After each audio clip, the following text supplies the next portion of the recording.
അടിമച്ചെറുക്കനെ പിടിച്ച് പ്രധാനമന്ത്രിയാക്കും. ആരായിരുന്നു അടിമ? യോസഫ് അടിമയായിരുന്നു. പക്ഷെ ദൈവം അവനെ പിൽക്കാലത്ത് പ്രധാനമന്ത്രിയാക്കി മാറ്റി. സാധ്യതയില്ലാത്ത നിന്നെ സംതിങ് ആക്കി ദൈവം മാറ്റാൻ പോകുകയാ. ആരുമില്ലാത്ത നിന്നെ ആമേൻ സ്തോത്രം എല്ലാവരും ഉള്ളവരാക്കി ദൈവം മാറ്റാൻ പോകുകയാ. ഇനി നിങ്ങൾക്ക് കേൾക്കണോ? അനാഥ പെൺകുട്ടിയായിരുന്ന എസ്തേറിനെ ദൈവം രാജ്ഞിയാക്കി മാറ്റി.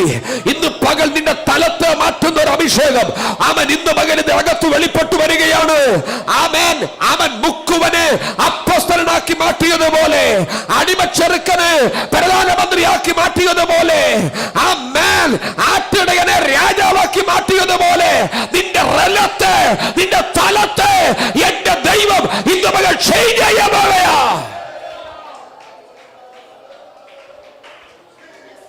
ആരുമില്ലെന്ന് പറഞ്ഞ് നീ കരഞ്ഞത് മതി.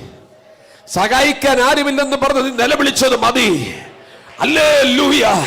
അവൻ എന്റെ ദൈവമേ, എന്റെ ദൈവമേ, നീ എന്നെ തള്ളിക്കളഞ്ഞതെന്തോ എന്ന് ഉയരത്തിലേക്ക് നോക്കി നിലവിളിച്ചത് മതി. നിന്റെ മറുപടി വന്നിരിക്കുകയാണ്. വിശ്വസിക്കുന്നവരുണ്ടെങ്കിൽ